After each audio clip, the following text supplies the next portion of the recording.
اب وہ جو دھوکے اور فراڈ کا نشاندہی کرنے والا ستارہ ہے دوستو، وہ ان کے 10ویں خانے میں، وہ یہ کہہ رہا ہے کہ جس دن آپ نے گورنمنٹ پہ یقین کیا آپ پھنس جائیں گے، کیونکہ وہاں دھوکہ اور فراڈ ہے، اور ذائچے کے 4تھے خانے میں عطارد بیٹھا ہوا۔ لہذا خان صاحب ماشاءاللہ بڑے سمجھدار آدمی ہیں، اور کیونکہ ان کے تمام سیارگان اب پازیٹیو ہو چکے ہیں، ذائچے میں پلوٹو، نیپچون اور قمر کی نظر قائم ہو چکی ہے ایک دن پہلے، لہذا خان صاحب کوئی نہ کوئی فیصلہ کیے بیٹھے ہیں، اور یہ جو خان صاحب کا فیصلہ نظر آتا ہے یہ بہت گہرا اور بڑی سوچ سمجھ کے وہ انشاءاللہ فیصلہ کریں گے، کیونکہ ذائچہ جو ہے اس میں جو ان کے مخالفین ہیں، اس وقت بھی ایک آپ سمجھیے کہ ایک ڈھول ہے جو ابھی تھوڑے دنوں میں پیٹا جائے گا، اور ان کے مخالفین پہ، جیسا میں آپ کو وقتاً فوقتاً بتاتا رہا کہ ان کے مخالفین پہ مشکل وقت آئے گا، اور ان کے جو ہیں دھوکے اور فراڈ سامنے آئیں گے۔ آپ دیکھیے یہ کیونکہ ذائچے میں زہرہ اور عطارد اکٹھے ہیں، اور یہ راس کو کے برابر پہنچا ہوا ہے اس وقت زہرہ، اور عطارد اس کے پیچھے پیچھے، اس کی آمد بھی جاری ہے، وہ بھی رجت پذیر ہے، پیچھے آ رہا ہے۔ تو یہاں پہ زحل کے ساتھ ان کا کران ہونے والا ہے،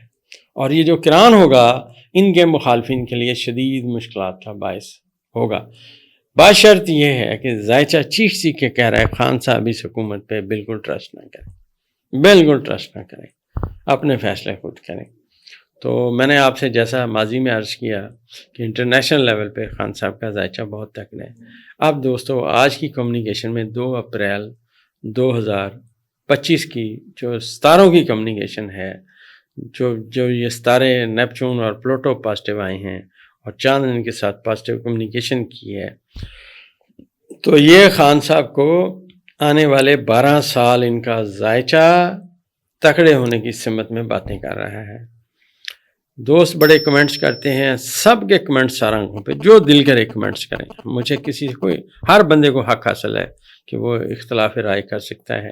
اس کی اپنی بات سمجھ کی ہے، ہماری آسٹرالوجر کی بات اپنی سمجھ کی ہے، تو ہمارے آسٹرالوجی ہمیں سمجھا رہی ہے کہ یہ جو وقت خان صاحب کا آ رہا ہے یہ بہت تگڑا آ رہا ہے، اور لوگ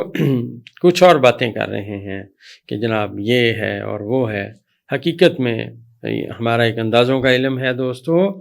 یہ آسٹرالوجی ہے، ایک الجبرا ہے، اور یہ میں بتاتا چلوں کہ آسٹرالوجی کا کوئی کالج، کوئی سکول، کوئی یونیورسٹی موجود نہیں ہے، لوگوں نے ایسے جعلی کالج اور جعلی بنائی ہوئی ہیں چیزیں۔ یہ علم سینہ در سینہ چل رہا ہے، جو لوگ اس سے انٹرسٹ رکھتے ہیں وہ آتے ہیں، اپنی محنت کرتے ہیں، تو وہ اپنا علم ساتھ لے کے جاتے ہیں۔ میں نے دوستو جتنا علم سیکھا تو میں نے یہ بتانے کی کوشش کی ہے، اور میں ڈیلی جو ہے وقت نکال کے ایک لیکچر اپلوڈ کرتا ہوں کہ میں نے آسٹرالوجی کو کیا سمجھا، آپ آسٹرالوجی کو کیسے سمجھ سکتے ہیں۔ تو میری آپ دوستوں سے گزارش ہے کہ اگر آپ علم نجوم پہ شوق رکھتے ہیں ضرور اسٹڈی کریں،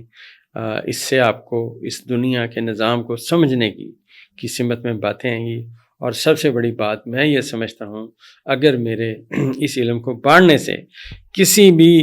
شخص کو، کسی بہن کو، کسی بھائی کو، کسی میرے بزرگ کو، کسی بھی عزیز کو اپنا اسم اعظم مل گیا اور اس نے اس کا ورد شروع کر دیا، تو دوستو شاید میرے لیے اللہ کرے یہی راہ نجات ہو۔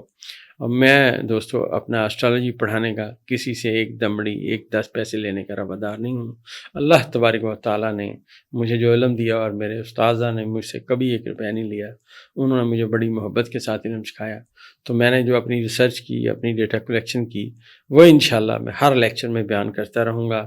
اور ابھی بہت آگے منزل ہے، پڑھا رہے ہیں، تو زندگی کے انشاءاللہ آخری ٹائم تک جتنی اللہ پاک نے سانسیں دیں اپنے علم کو بیان کرتا رہوں گا، تاکہ لوگ اپنا راستہ متعین کرنا سیکھیں، اپنے پازیٹیو اپنے نیگیٹو سمجھیں، اور انشاءاللہ میرے سے بھی اچھے آسٹرالوجر سامنے آئیں گے، کیونکہ اللہ تعالیٰ نے علیم ذات اللہ کی ہے، تو اللہ کا یہ نظام بنایا ہوا ہے، جب ہم ستاروں کو پڑھتے ہیں، بروج کو پڑھتے ہیں، ان کے منصوبات کو پڑھتے ہیں، تو ہم ایک مطلب آپ سمجھے ایک جگہ پہ پہنچتے ہیں، کچھ اندازہ اخذ کرتے ہیں، اور آخری بات دوستو یہ ہے کہ خالق کے فیصلے مخلوق نہیں جان سکتی،